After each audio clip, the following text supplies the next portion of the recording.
Future city Warangal ప్రతి వర్షాకాలం వస్తే ముంపుకు గురి కావడం పరిపాటిగా మారింది. ప్రధానమైనటువంటి నాలాలు ఆక్రమణకు గురి కావడం, చెరువులు కబ్జాకు గురి కావడం అనేది అనేక సందర్భాల్లో ప్రభుత్వాలు కావచ్చు, ఇక్కడ ఉన్నటువంటి ప్రజాప్రతినిధులు, స్థానికులు చెప్తున్నటువంటి మాట. అయితే ఈసారి నయీం నగర్ నాలాకు సంబంధించి దాదాపు 40 నుంచి 50 కాలనీలు ముంపు నుంచి శాశ్వతంగా బయటపడ్డాయి.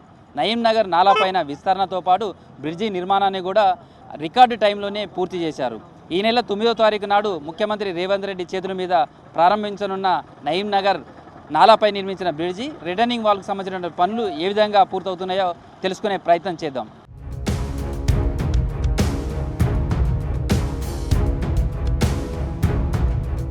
కీలకమైన కరీంనగర్ హన్మకొండను కలిపే నయీం నగర్ బ్రిడ్జి రికార్డు స్థాయిలో పనులను ముమ్మరంగా పూర్తి చేశారు. అయితే ఇటు ఇరిగేషన్ కావచ్చు, అటు ఆర్ఎండ్బి, అదేవిధంగా జీడబ్ల్యూఎంసీ అధికారులు 3 డిపార్ట్మెంట్లు కూడా ఏకతాటిపై వచ్చి యుద్ధ ప్రాతిపదికన రికార్డు స్థాయిలోనే ఈ పనులన్నీ కూడా ముగించారని చెప్పారు. ప్రస్తుతం అయితే బ్రిడ్జి నిర్మాణ పనులు పూర్తి కావడంతో ముఖ్యమంత్రి దీనిని ప్రారంభించనున్నారు. దానికి సంబంధించినటువంటి ముస్తాబ్ చేసే పనులు కూడా కొనసాగుతున్నాయి. బ్యూటిఫికేషన్ అంటే అవతల వైపు డ్రైనేజీ ఉంటుంది కాబట్టి ఇక్కడి నుంచి వెళ్ళే ప్రయాణికులకు సంబంధించి కూడా ఎవరైనా చూస్తే కూడా ఒక ఆహ్లాదకరమైనటువంటి వాతావరణం ఉండే విధంగా కూడా దీన్ని బ్రిడ్జిని అంతా కూడా సుందరీకరణ చేస్తున్నారు. సేమ్ టైంలో బ్రిడ్జికి అటువైపు కావచ్చు, ఇటువైపు కావచ్చు, 2 వైపులా కూడా ఇలాంటి వర్క్స్ చేస్తున్నారు. ప్రస్తుతం జీడబ్ల్యూఎంసీ ఎస్సీ రాజయ్య గారు ఆయనతో మాట్లాడదాం. సార్, నయీం నగర్కి సంబంధించినటువంటి బ్రిడ్జి నిర్మాణం మీరు అనుకున్న టైం వన్లోనే పూర్తయింది అనుకోవచ్చా? ఎస్, ఇది రికార్డ్ బ్రేక్ టైంలో with in the stipulated time. Actually నార్మల్గా అయితే చాలా టైం తీసుకునేది. మా ఎమ్మెల్యే గారి పర్సుయేషన్ కానివ్వండి, డిపార్ట్మెంట్స్ కోఆర్డినేషన్ కానివ్వండి, ఇది మేము అనుకున్న టైం కంటే కూడా చాలా ఎర్లీగా కంప్లీట్ చేయగలిగాము. ఆర్ఎండ్బి వాళ్ళు నిజంగా కూడా చాలా కష్టపడి పనిచేశారు. దీనికి చరిత్ర ఏంటంటే, గతంలో 2 ఫీట్ల పైప్ లైన్స్ ఒక రో ఉండేది.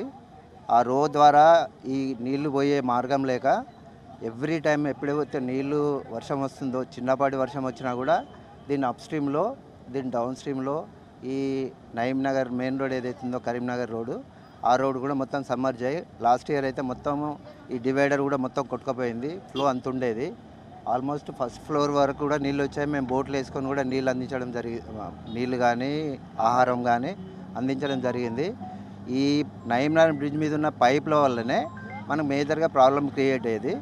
దీనికి తోడుగా రాజాజీ నగర్ కల్వర్టు కూడా దాని సెక్షన్ చిన్నగా ఉండేది. దాని అప్ స్ట్రీమ్లో జవహర్ నగర్ దగ్గర కూడా బ్రిడ్జ్ చాలా నేరో ఉండేది. వీటి వల్ల ఏమైందంటే, ఎప్పుడైనా ఈ వడ్డేపల్లి నాలా ఏదైతుందో నయీం నగర్ నాలా అంటారు దీన్ని, వచ్చిన వర్షానికే ప్రజలందరికీ చాలా ఇబ్బంది అయ్యేది. మేము స్మార్ట్ సిటీ కింద మున్సిపాలిటీ తరఫున బ్రిడ్జెస్ కట్టించాము. Parimala colony, Jawahar Nagar, Rajaji Nagar and Ajara hospital దగ్గర స్మార్ట్ సిటీ కింద కల్వర్ట్స్ కట్టాము. ఈ నయీం నగర్ నాలా కింద ఉన్న బాటిల్ని తీయడం వల్ల ఈసారి వచ్చిన ఏ వర్షాన్ని కూడా ఎక్కడ వాటర్ స్టాగ్నేషన్ కానీ లేదా ఇతర ప్రాబ్లమ్స్ కానీ ప్రజలకి జరగకుండా చేయగలిగినందుకు నిజంగా ఆ పని చేయించిన మా ఆర్ఎండ్బి డిపార్ట్మెంట్కి, ఇరిగేషన్ డిపార్ట్మెంట్కి మేము కూడా దానిలో భాగమైనందుకు నిజంగా చాలా సంతోషపడుతున్నాము.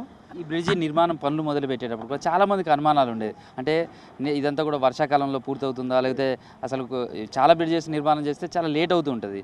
ఇది నిర్మాణం చేపట్టేటప్పుడు కూడా ఎట్లా ఉండేది సార్? అసలు కోఆర్డినేషన్ కానీ మేము ఇది స్టార్ట్ చేసేటప్పుడు మేము డౌట్ పడ్డాము. వర్షాకాలం మొదలు పెడితే ఇది ఎలా దారి తీస్తుందో అని చెప్పి చాలా భయపడ్డాము.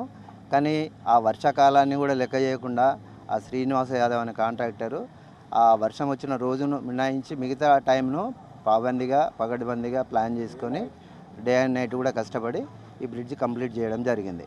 ఇప్పుడు ప్రజలకు ఎలాంటి ఇబ్బంది జరగదు. ఈ నయీం నగర్ నాలా వల్ల ఏ కాలనీ కూడా మునిగిపోయి, ఇంతకుముందు సమ్మయ్య నగరు, రాజాజీ నగరు, తర్వాత ఈ నాలా పైన ఉన్న కాలనీస్ అన్నీ కూడా, ముఖ్యంగా సమ్మయ్య నగర్ అయితే చాలా భయంకరంగా మునిగిపోయేది. అక్కడ అంతా పూర్ పీపుల్ స్లమ్ ఏరియా, అక్కడ చాలా ప్రాబ్లం జరిగేది. దీనివల్ల మాత్రం ఈ బెల్ట్లో ఉన్న వాళ్ళందరికీ కూడా మనము రిలీఫ్ చేయించడం జరిగింది. ఈ ముఖ్యమంత్రి కార్యక్రమం అయితే 9వ తారీఖు ఉందో ఆలోగా ఈ బ్రిడ్జ్ కంప్లీట్ చేయాలని దీనికి సంబంధించిన అప్రోచ్ రోడ్స్ కానివ్వండి, గ్రీనరీ వర్టికల్ గార్డెన్ ఏదైతుందో ఇంతకుముందు అలంకార్ దగ్గర ఉండేది, దానికంటే కూడా ఇంకా కొంచెం అధునాతనంగా ఉండాలనే ఉద్దేశంతో ఇంకో హయ్యర్ సైడ్ మంచిగా ప్లాన్ చేసి అన్ని మోడల్స్ తెప్పించుకొని ఈ మన కాకతీయ కళాతరుణం దానిలో ఒక డిజైన్ వచ్చేటట్టు ప్లాన్ చేసి అది ఒకటి. రెండు పక్కల ఫుట్పాత్ కూడా మున్సిపాలిటీ టేకప్ చేసింది. యాక్చువల్లీ ఆర్ఎండ్బి చేయాలి, ఎన్హెచ్ఎల్ చేయాలి. వాళ్ళ ఫండ్స్ ప్రాబ్లం వల్ల మేమే చేయాల్సి వస్తుంది. రిలేటెడ్ వర్క్స్ ఏవైతే ఉన్నాయో దీనికి కనెక్టెడ్ డ్రైన్స్ ఉన్నాయి 4 పక్కల. ఆ 4 పక్కల డ్రైన్స్ కూడా మేమే టేకప్ చేస్తున్నాము. తర్వాత రైలింగ్ కూడా ఏర్పాటు చేస్తున్నాం. ఏదైతే వాల్స్ ఉంటాయో వాల్స్ మీద స్టెయిన్లెస్ స్టీల్ రైలింగ్ ఏర్పాటు చేస్తున్నాం. ఎట్లా ఉంది సార్, అంటే భాగస్వాములు అయ్యారు మీరు కూడా ఈ బ్రిడ్జి అంటే ఇన్ టైంలో పూర్తి కావడానికి ఎట్లా అనిపిస్తుంది? వర్క్స్ కానీ ఇవంతా కూడా ఎట్లా జరిగినాయి అనుకుంటున్నారు? అదే మేము కూడా జీడబ్ల్యూఎంసీలోనే నేను కూడా ఇంతకుముందు పనిచేయడం జరిగింది. ఇది గత 30 ఏళ్ల నుంచి ఇదే ప్రాబ్లం మనకు ఉంది. గత 30 ఏళ్ల క్రితము ఇది ఉన్న పైప్ కల్వర్ట్ను మనకు ప్రాబ్లంతో అప్ స్ట్రీమ్లో మొత్తం మనకు స్టాగ్నేషన్ అయ్యి ఈ ప్రాబ్లమ్స్ వచ్చినాయి. ఆల్మోస్ట్ ఆల్ ఈ వడ్డేపల్లి జోన్లో ఈ రిజర్వాయర్స్ అప్ స్ట్రీమ్లో ఉన్నాయన్నీ మనకు కల్వర్ట్స్ అన్ని పూర్తి చేయడం జరుగుతుంది. కాబట్టి ఇక ముందు కూడా మనకు హన్మకొండలో ఇట్లాంటి ప్రాబ్లము ఉండదు. మనకు ఆల్మోస్ట్ ఆల్ 18 సెంటీమీటర్స్ వర్షం వచ్చినా కూడా మనకు ఆ ప్రాబ్లం ఉండదు. చాలా అన్ని డిపార్ట్మెంట్స్ కోఆర్డినేషన్స్ తోటి మా స్థానిక ప్రజాప్రతినిధుల కోఆర్డినేషన్ తోటి కంప్లీట్గా చేయడం జరిగింది. మొత్తానికి అధికారులు చూడొచ్చు, ఇటు ఇరిగేషన్ కావచ్చు, జీడబ్ల్యూఎంసీ కావచ్చు, అదేవిధంగా ఆర్ఎండ్బి డబ్ల్యూ అధికారులు కావచ్చు, వీళ్ళంతా కూడా కోఆర్డినేషన్తో పనిచేశారు. మీరంతా కూడా ఇక్కడ పనిచేశారు కదా, ఈ బ్రిడ్జి పనులు జరిగేటప్పుడు ఎలా అనిపించింది? ఇక్కడ నయీం నగర్ బ్రిడ్జ్లో మేము పార్ట్ అయినందుకు మేము సంతోషంగా ఫీల్ అవుతున్నాము. ఎందుకంటే ఇన్ టైం షార్ట్ టైంలో మేము కంప్లీట్ చేయగలిగినాము విత్ కోఆర్డినేషన్ విత్ ఆర్ఎండ్బి అండ్ ఎన్హెచ్. మేము రిటర్నింగ్ వాల్స్ కూడా ఎంక్రోచ్మెంట్స్ స్థానికుల సహకారంతో, ఆ ప్రజాప్రతినిధుల సహకారంతో మేము తొందరగా కంప్లీట్. ఎంక్రోచ్ అయిన వాటిని కూలగొట్టే టైంలో అసలు మీరు ఇట్లా చేయగలుగుతామని అనుకున్నారా? అనుకోలేదు. కాకపోతే రియల్గా మా కార్పొరేటర్లు అంటే ప్రజాప్రతినిధులు, స్థానికులు వాళ్ళ సహకారం బాగా ఉంది. ఎందుకంటే ఈ ఎఫెక్ట్ అనేది లాస్ట్ టైం చాలా ఫేస్ చేసింది కాబట్టి వాళ్ళే కొంచెం ముందుకు వచ్చేసి మాకు కొంచెం విల్లింగ్ ఇవ్వడం వల్ల మేము కొంచెం చేయగలిగినాం.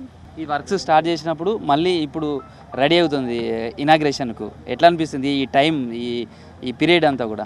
ఇన్ టైంలో ఆల్ డిపార్ట్మెంట్ కోఆర్డినేషన్తో కంప్లీట్ చేయగలిగినందుకు కొంచెం హ్యాపీగా ఫీల్ అవుతున్నాం. డే అండ్ నైట్ మా సార్ వాళ్ళు, హయ్యర్ అఫీషియల్స్, కమిషనర్, మేయర్ గారు రెగ్యులర్ ఇన్స్పెక్షన్స్ చేసి ఇన్స్ట్రక్షన్స్ ఇవ్వడంతో మేము ఆ ఇన్స్ట్రక్షన్స్ ఫాలో అవ్వకుండా చేస్తున్నాము డే అండ్ నైట్. ఇన్ టైంలో పూర్తి చేయగలిగినందుకు హ్యాపీగా ఉన్నారు. ఫ్లడ్స్ వచ్చినప్పుడు ఎట్లా ఉండేది, ఇప్పుడు ఎలా అనిపిస్తుంది? ఫ్లడ్స్ వచ్చినప్పుడు ఇంతకుముందు ఉన్న బ్రిడ్జ్ ఏంటంటే మనకు నేరగా ఉండేది. నేరగా ఉన్నప్పుడు ఏంటంటే మొత్తం బ్యాక్ వాటర్ అయ్యి మొత్తం మునిగేది, సబ్మర్జ్ అయ్యేది. అటువంటిది ఇప్పుడు అలా కాకుండా హై లెవెల్ బ్రిడ్జ్ అనేది నిర్మించారు. అది అన్ని డిపార్ట్మెంట్స్ కోఆర్డినేషన్ చేసుకుంటూ మనం హితపాత్మకంగా చేయడం జరిగింది. ఇది ప్రస్తుతం అయితే అఫీషియల్స్ చెప్తున్నట్టు మాట, ప్రస్తుతం నాలాకు సంబంధించినటువంటి విస్తరణ కావచ్చు, రిటైనింగ్ వాల్ కావచ్చు, తర్వాత బ్రిడ్జి నిర్మాణంతో ఈ ఏడాది భారీ వర్షాలు పడ్డా కానీ చాలా కాలనీలు ముప్పు నుంచి అయితే బయటపడ్డాయని చెప్పుకోవచ్చు.